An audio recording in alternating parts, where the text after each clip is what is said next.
මේ දවස් ටිකේ මම හොයපු දෙයක් තමයි අපේ පැරණි කාන්තාවන් හිසකෙස් වලට භාවිතා කළේ මොනවද කියලා.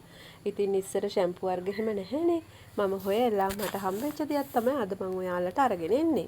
මේක මම භාවිතා කරලා මගේ දුවගේ කොණ්ඩේ ඉතා සාර්ථක ප්‍රතිඵල ලැබුණා. ඉතින් අපි අද බලමු කොහොමද මේක හදාගන්නේ කියලා. ඉතින් වීඩියෝ එකට යන්න කලින් මතක් කරනවා මගේ channel එක තාම subscribe කරලා නැත්නම් channel එක subscribe කරන්න. අවශ්‍ය දේවල් ගොඩපර ගෙඩි ටිකක් කෝමාරිකා අයිති දෙකක්. අපි බලමු ගොඩපර කියන්නේ මොනවද කියලා. මේ තියෙන්නේ ගොඩපර. මේවා හැදෙන්නේ වෙලවල් අයිනේ. ජලාශ ළඟ ගොඩපර ගස් ඔයාලා දැකලා ඇති. ගමේ ඉන්න අයට නම් මේක අරුමයක් නොවේ. නගර බඩේ ඉන්න දන්නේ නැති කෙනෙක් නම් ගමේ ඉන්න වැඩිහිටියෙක්ගෙන් අහලා බලන්න. එයාලා දන්නවා. මම ගොඩපර ගෙඩි ටික අරගෙන හොඳින් සෝදලා පුංචි කෑලි වලට කපා ගන්නවා.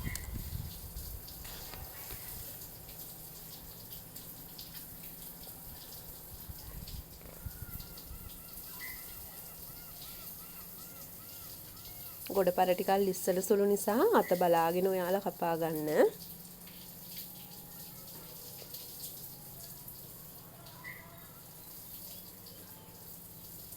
කෝමාරිකා අයිති දෙකත් හොඳින් සෝදලා අරගෙන දෙපැත්තේ කටුනාරටිය අයින් කරලා මැද තීරුවක් අයින් කරලා හොඳින් සූරලා බ්ලෙන්ඩර් කප් එකට දාගන්න.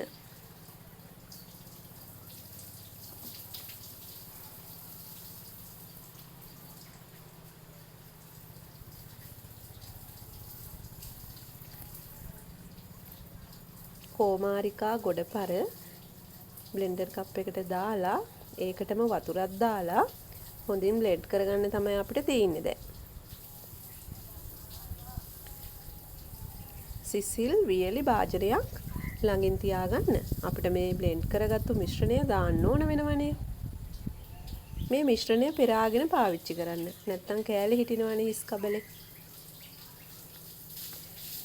මේ වගේ ස්වභාවික සත්කාර වලින් ඔයාගේ හිස් කබලට කිසිම හිතකර බවක් ඇති වෙන්නේ නැහැ. මොකද මේ ශාක අපිට නැතුවම බැරි දේවල්.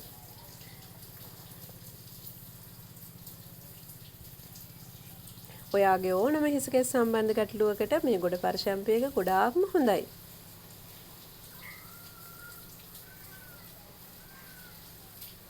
ඔයත් මේක හදන්න try කරන්න. නාන්න පැයකට ඉස්සෙල්ලා හොඳින් හිස් කබලට සහ හිසකෙස් අතර ගල්වල තමයි අපි නාන්න ඕන. මේ ස්වභාවික සත්කාරයට ඔයාගේ කොණ්ඩේ හිස්සොරි නැති කරනවා. හොඳ ඝනකම් කොණ්ඩයක් ලබා දෙනවා.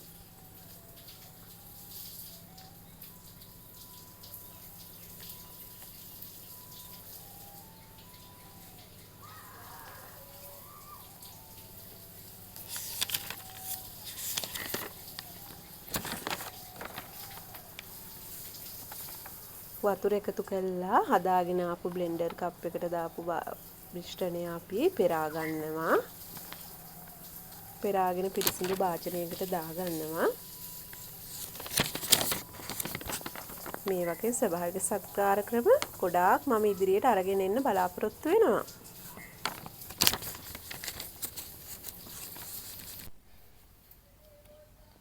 ඔයාගේ කොණ්ඩේ හිස් හොරි නැති ඝනකම් කොණ්ඩයක් ලබා දෙනවා. ඔයා මේක අනිවාර්යයෙන්ම හදන්න try කරන්නත් ඕන. හොඳින් පෙරා ගන්න මේ මිශ්‍රණය. එයාට නිකන් මුදු ෂැම්පු එකක දියරයක් වගේ තමයි මේ මිශ්‍රණය එන්නේ. ඔයාට අවශ්‍ය නම් සුවඳ ගහන්න බේබි ෂැම්පු ටිකක් එකතු කරගන්නත් පුළුවන්. ඒක හැබැයි අනිවාර්ය නැහැ.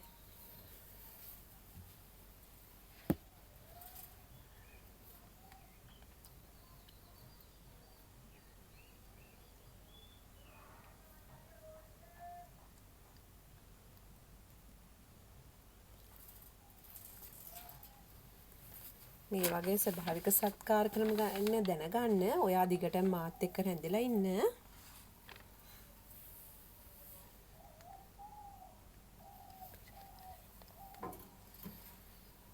මම මුලින්ුත් කිව්වනේ පිරිසිදු භාජනයක් ළඟ තියාගන්න කියලා. අපි දැන් මේක භාජනයකට දාමු. අපිට මේක ශීතකරණයේ දින 5ක් හරි සතියක් වගේ කාලයක්, දින 5ක් දවස් 7ක් වගේ කාලයක් තියාගන්න පුළුවන්. සතියකට දවස් 3ක් ඔලුවට ගෑවහම හොඳටම ඇති. මේ බලන්නකෝ. ෂැම්පු එකක් වගේමයි. කොණ්ඩේ කොටස් අරගෙන තමයි මේක හොඳින් ආලේප කරන්න ඕන. මේ විදිහට ආලේප කරන්න. මේ බලන්නකෝ.